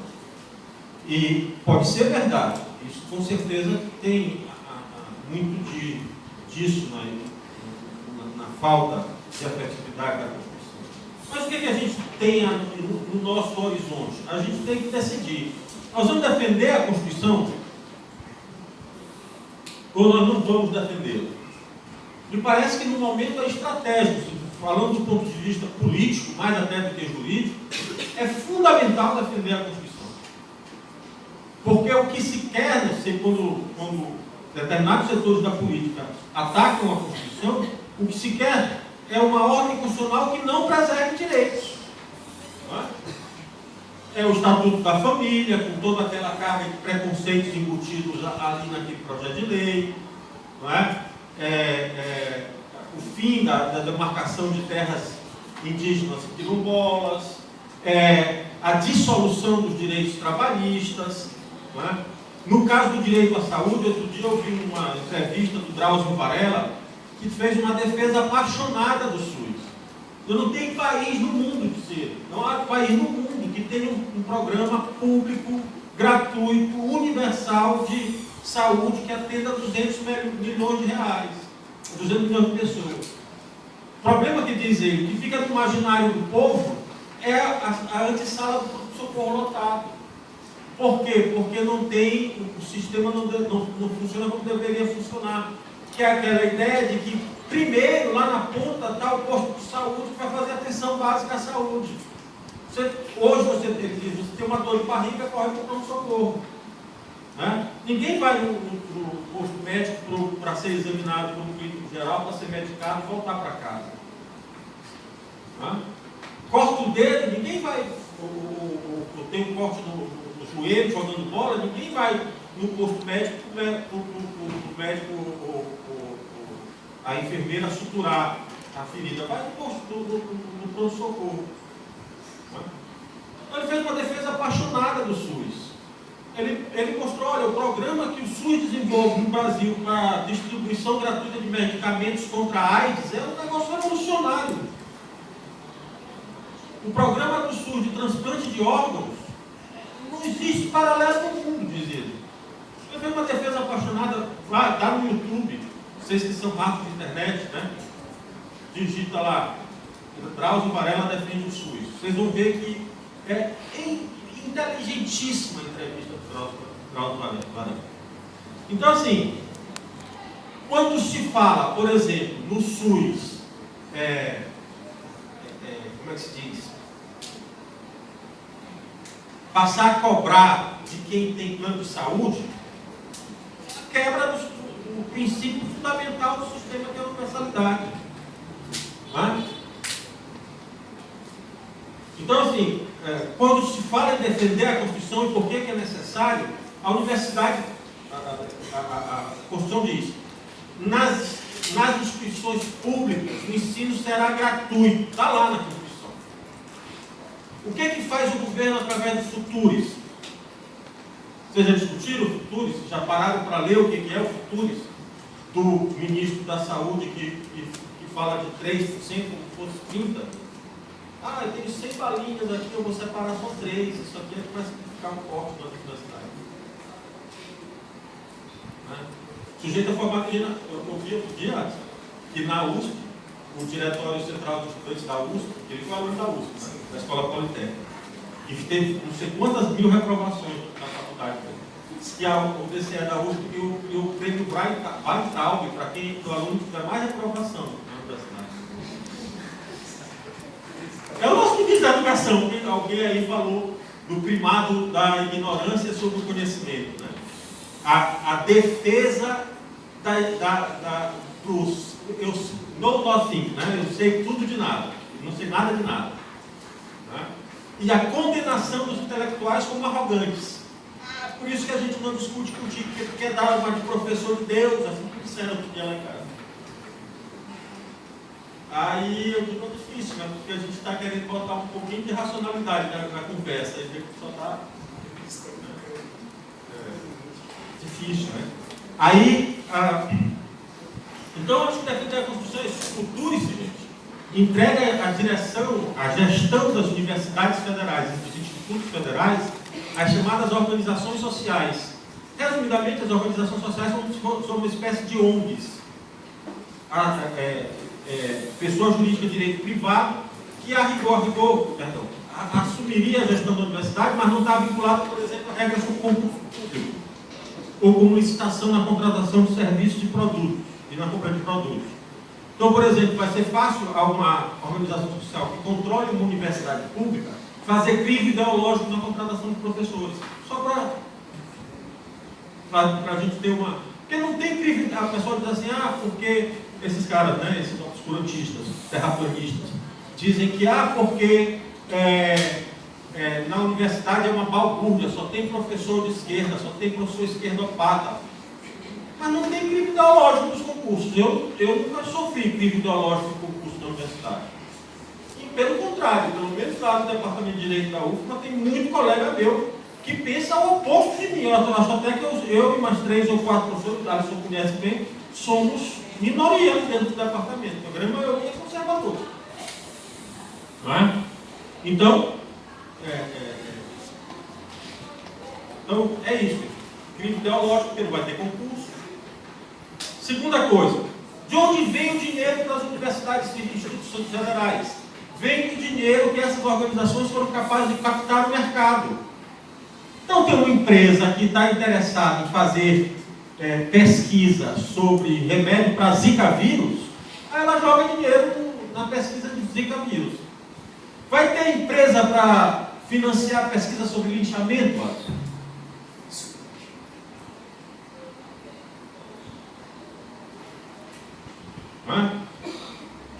A gente fala da tortura, às vezes, como se fosse algo só da ditadura militar. Quando Alisson me falou, o Tiago me falou, o Tiago Alisson me falou que estava coordenando uma pesquisa sobre linchamento. Eu disse, é o tema, porque no Maranhão está assustador a quantidade de linchamento. Mas a gente fala da tortura como se só existisse no período da ditadura. Mas aquilo ficou na herança, ficou, como a gente diz, no imprint, no inconsciente das instituições repressivas do Estado brasileiro. No Brasil se tortura muito. Ficou no método, ficou na concepção, ficou no imaginário das pessoas. Pode ligar o programa que deu Dia da Mirante sobre polícia, que logo depois da notícia de um crime, o apresentador diz, só muita ataca. O que é isso? Apologia à tortura. Mas ele nem se dá conta que é apologia à tortura. Tanto quanto a escravidão ficou no inconsciente, no imaginário. Até hoje. Essa chaga que é a desigualdade social no Brasil, essa clivagem, essas separações, esses preconceitos, é tudo origem da herança de 3 séculos de escravidão no país. Quer ver uma coisa? Programa de esporte. Pode botar no programa de esporte da Rede Globo lá, o Sport TV News. Eles se referem a jogadores que são seres humanos como peças. Exatamente como se referiam aos escravos, peças. Porque o time tal não tem peça de reposição, parece assim um pneu. É a própria coisificação da pessoa. Não está no imaginário, aquilo não é maldade, não é maldade. Então, quando a gente pensa nessas coisas, quem é que vai financiar a pesquisa sobre linchamento? Será que alguma empresa vai se interessar? Talvez a Fundação Konrad Adenauer, ligada ao Partido Democrata Cristão da Alemanha, esteja disposta a isso. Né? Mas, enfim, é disso que se trata. É o primeiro passo para destruir o preceito constitucional segundo a qual nas escolas públicas o ensino será gratuito. Quando a gente fala em defender a Constituição, é disso que se trata. Parênteses. O Supremo Tribunal Federal, a quem cabe a guarda da Constituição, está se omitindo desse papel. Falo da gratuidade das universidades e lembro do Supremo porque no passado recente o Supremo disse que as universidades públicas podiam cobrar os cursos de pós-graduação. Certo? Não tem nada na Constituição que autoriza, mas o Supremo disse que pode. Não é o único dos clamorosos erros que a atual composição do Supremo vem cometendo. Mas, enfim, diz que é a vanguarda iluminista da nação, né? Só se foi o iluminismo do século XVIII mesmo, 3 séculos atrás. Essa peça mesmo. Quem vê Barroso, pode procurar na internet, tem o vídeo dele defendendo, fazendo sustentação oral no julgamento do aborto de fetos anencéfalos. Pode procurar. Vê ele, naquele episódio, vê ele agora. É outra pessoa. É tipo Fernando Henrique, eu acho que ele está se espelhando em Fernando Henrique. Esqueçam o que eu escrevi. Para mim é uma decepção tremenda, porque eu sou daqueles que citavam Barroso assim com orgulho. Pô, esse cara é bom. Davi fala da era dos direitos de Bob. O Tiago sabe, é um dos meus autores de predileção. Né? eu escrevi um trabalho de mestrado só sobre o positivismo jurídico de Bobbio, um dos trabalhos lá durante o curso. E Bobbio é que a gente tem que contextualizar, né? Naquele momento eu dizer, olha para o que a gente tem como conquista histórica da humanidade aí. Tem tudo documentado em constituições, em cartas de direitos, tem organismos internacionais, tem tribunais nacionais encarregados da proteção desse direito e tal. Então, diz, agora o negócio dá efetividade. Eu não condeno ele, eu acho que ele tinha... Mas, de fato, eu acho que ele também nunca esqueceu que essas aquisições históricas, do mesmo modo que a gente conquista, a gente perde. Mas, se a gente não tiver eternamente defendendo esses direitos, me lembro agora do velho e bom Roberto Lira Filho, com a sua dialética social do direito, que ele diz assim, o direito obedece a uma dialética social. Na medida em que tem avanços no sentido da libertação e da emancipação do ser humano, a gente vai conquistando o direito, mas nada não significa que nós não vamos ter retrocesso. Né? A luta de classes, grupos sociais, vão determinar se a gente acumula e conquista direitos ou se a gente vai perdendo esses direitos.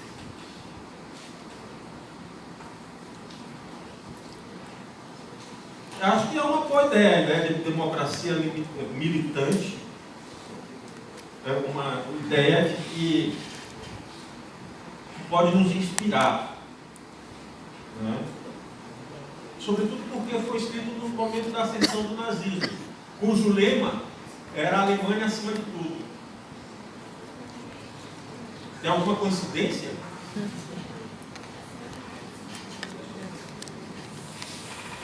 Tu citas Popper, e eu me lembro agora de um texto publicado por Boaventura Santos, aqui sobre o caso brasileiro, em que ele disse que a ascensão do Bolsonaro significava mais um desses episódios em que as democracias podem ser destruídas por métodos democráticos, por meios democráticos. Então, o sujeito se vale dos procedimentos democráticos de deliberação popular para, em assumindo o poder, ameaçar ou destruir os princípios da própria democracia.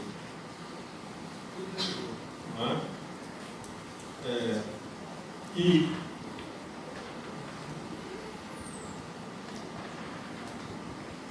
essa ideia, Davi, e eu acho que a Isabela também repete um pouco isso, de que a Constituição tinha chegado e agora tínhamos...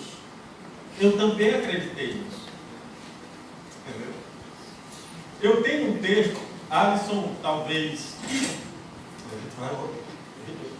Tiago, acho que talvez não conheça, eu fiz para um debate que eu tive com alguns alunos da UFMA final da década de 90, que faziam parte do Najup Negro Cosmo, que eu funcionário coordenador. O nome do texto está lá no meu computador, Reflexões sobre o Direito ao Estado na Rua, em que eu discutia qual era a atualidade do direito ao Estado na Rua, que é um projeto de extensão da UNB, que durante a década de 80 defendia que o direito estava para além dos códigos e que o lugar de construção política dos direitos era a rua como espaço público, etc. E que é ali que a luta por direitos vai se dar e vão ser criados novos direitos e, portanto, as leis, elas não representam tudo o que é direito, mas apenas uma parte, e que há direitos em construção no espaço público e que às vezes são até contrários ao que está estabelecido na lei. Eu fazia reflexões sobre o direito ao Estado na rua e no final do texto eu chegava a um ponto que eu dizia, mas isso foi importante no período de luta democrática contra o governo autoritário, mas agora a gente tem uma Constituição democrática. Agora o que a gente precisa é de uma hermenêutica que dê conta de tornar efetiva a realização desses direitos. A gente já conquistou isso aqui, entendeu? Ledo engano nosso. Eu não me lembro, fala do caso de Alemanha e de Uganda, que fizeram uma espécie de... que não deixaram aquelas tragédias entrarem no esquecimento. A África do Sul também não deixou que o apartheid caísse no esquecimento. Nem o Chile, aqui na América Latina, e nem a Argentina permitiram isso. Mas o Brasil nunca fez as devidas responsabilizações e as devidas reparações pelas brutais violências que foram praticadas. Ao contrário, jogaram, é como se tivessem jogado a sujeira para debaixo do tapete. E aí, quando a gente não se lembra do que aconteceu, não conhece o passado, a gente tende a repetir o passado. Né? E é por isso que esses povos dizem, para que nunca mais se repita. Agora, o que é assustador é a ascensão do nazifascismo, tanto na Alemanha quanto na Itália, com aquele Salvini. Né? Na Áustria, agora o partido de extrema-direita foi derrotado, mas estava em ascensão. Né? Na Polônia, na Hungria, em todos esses países, se tem uma ascensão desses partidos nazifascistas, que felizmente começam a ser derrotados. Na França, com aquela Le Pen, né? Mas que felizmente parece que começam a refluir esses movimentos. Parece, vamos aguardar. Muitas promessas, poucas entregas, poucas realizações. Com toda certeza. Eu lembro de uma frase de um poema de Drummond, em que ele diz: as leis não bastam, os livros não brotam das leis. E a gente diz assim: as leis não bastam, mas são necessárias. Quer dizer, não basta que os direitos estejam na Constituição, mas é imprescindível que ali estejam, formalmente assegurados, mesmo que eles não tenham realmente ainda se concretizado. Porque o pressuposto para que eles possam se concretizar é que eles estejam formalmente assegurados. Né? Então, de fato, a Constituição brasileira é o que se chama de uma Constituição analítica. Mas eu não vejo isso como um defeito. Eu vejo isso como um dado decorrente do momento histórico em que se deu a elaboração da Constituição. Quer dizer, era um momento em que a sociedade brasileira, todo mundo queria constitucionalizar seus direitos, professores, estudantes, ecologistas, todo mundo queria votar na Constituição. Por quê? Porque a sensação, depois daquele período de 21 anos, era que as leis, por qualquer penada de qualquer presidente da República de plantão, podiam ser modificadas sem nenhuma formalidade maior. Então, botar na Constituição era essencial para quê? Para dar mais estabilidade, mais permanência, maior proteção àquelas reivindicações que se transformavam, então, em direitos. Né? E, de fato, era uma Constituição muito extensa e, de fato, praticamente quase a vida toda está constitucionalizada e, por isso, praticamente a vida toda acaba sendo judicializada. Não há decisão legislativa que não gere um debate, por exemplo, no Supremo. Grandes temas incluídos aí. Não é? Mas talvez isso não seja um defeito. Por isso, pelo momento histórico, e porque a gente não pode esquecer, normalmente essa crítica se faz em comparação com a Constituição norte-americana, que é uma Constituição sintética. Mas não pode esquecer que lá prevalece um sistema historicamente vinculado à tradição comum, não é? Em que as coisas não se resolvem necessariamente de base nos textos legais. E aqui não. Aqui é uma tradição civil law, que quer dizer que é meio que uma parte da nossa cultura jurídica inserir em documentos escritos formalmente promulgados os direitos que nós queremos ver consagrados.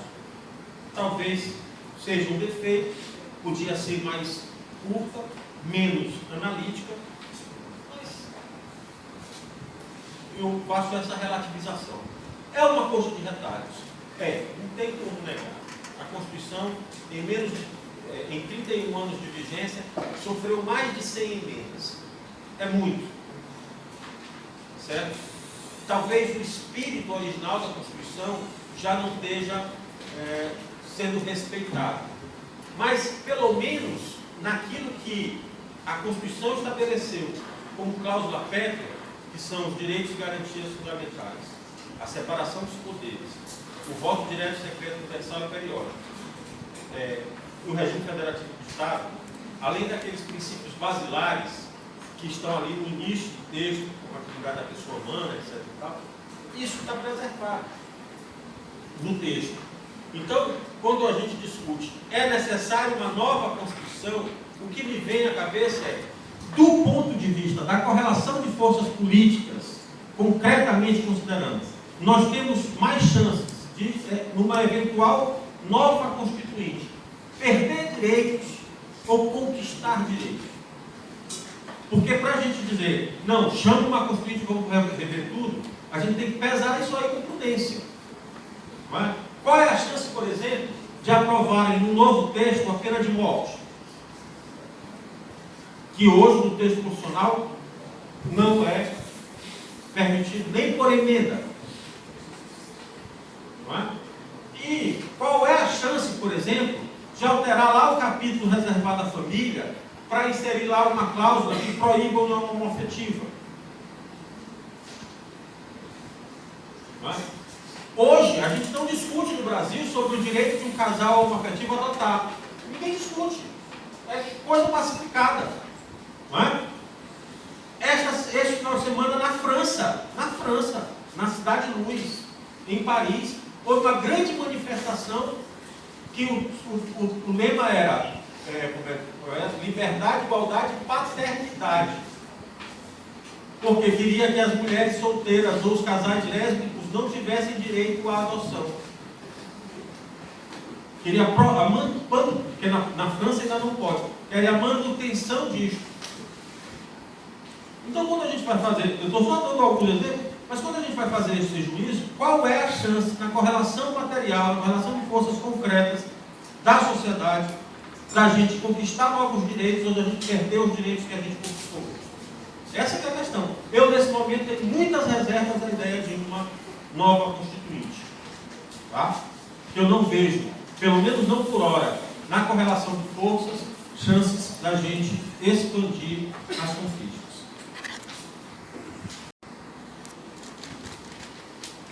A deturpação da Constituição, porque os interesses do Estado estariam sequestrados por partidos políticos e por ideologias. E aí a lembrança de Carl Schmitt, que afinal de contas deu todo o embasamento para o Terceiro Reich, né?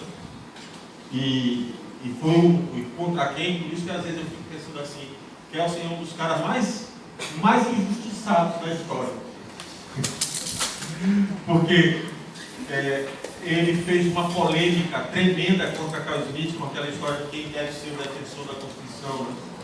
Carl Schmitt defendendo que deveria ser o chefe do Terceiro Reich, né? E Chelsea dizia, não, você está defendendo a volta do princípio monárquico, está errado.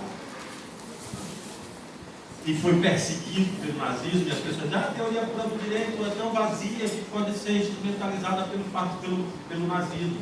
De fato, é uma crítica, mas ele não queria que a teoria servisse ao nazismo. Ele queria criar uma metodologia, o que Barat chama de ciência do direito do espírito. Quem pegou o quadrinho escuro do direito está aí?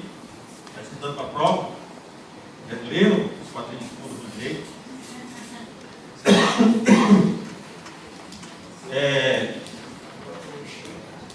A mulata fundamental. Aliás, que é um livro que revela um grande machismo de Barat. Além de revelar um grande machismo de Barat, revela porque ele sempre foi um conquistador barato. Ele era um conquistador, namorava muito Luiz Alberto Barat. Auto-intitulado jurista baiano, né? Porteiro baiano, né? E aí Paulo traz uma oposição entre povo e público.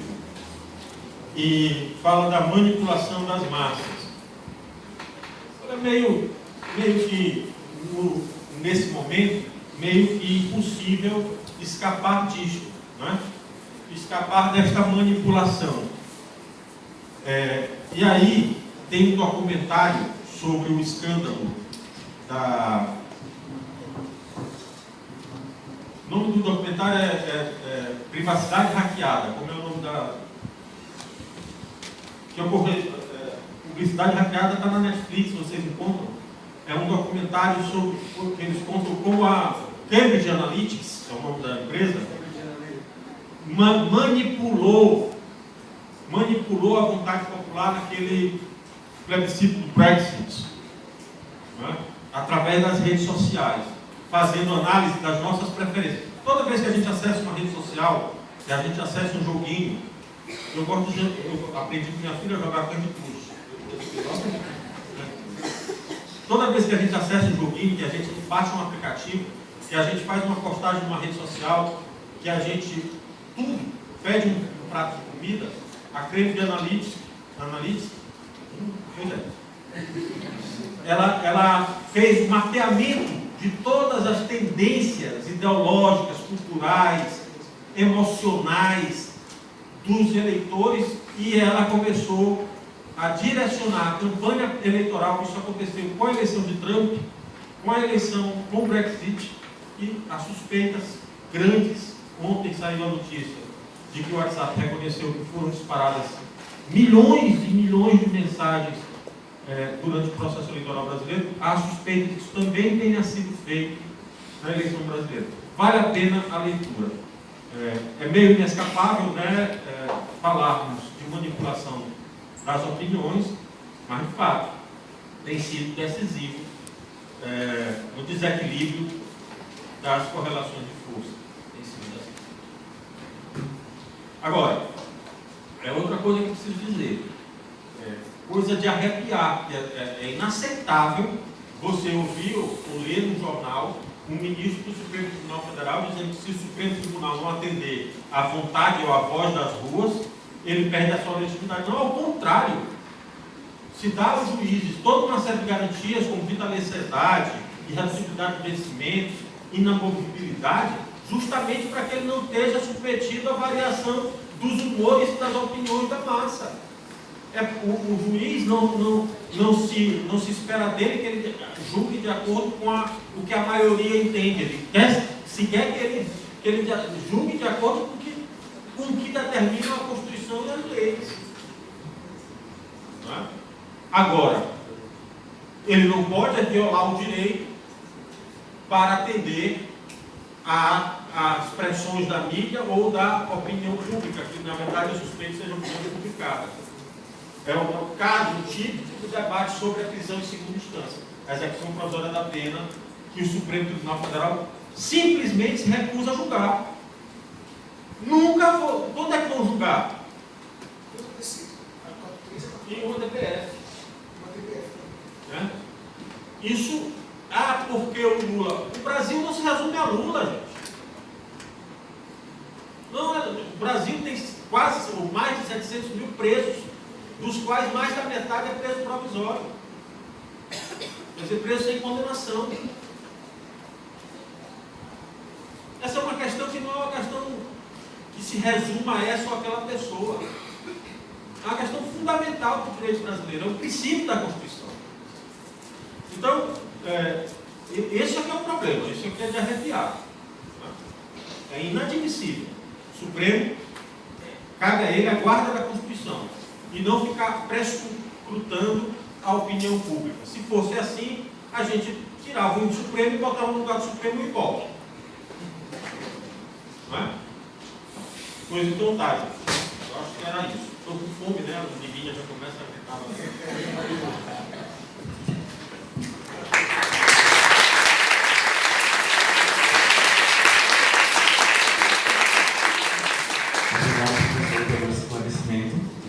Em nome do projeto de extensão Aulas Abertas sobre Direitos Humanos e Democracia, agradecemos ao professor Tiago Alisson e ao professor Mário Macieira pelas frutíferas contribuições quanto ao entendimento do sentimento constitucional e os avanços sociais ao longo de 31 anos da promulgação da Constituição.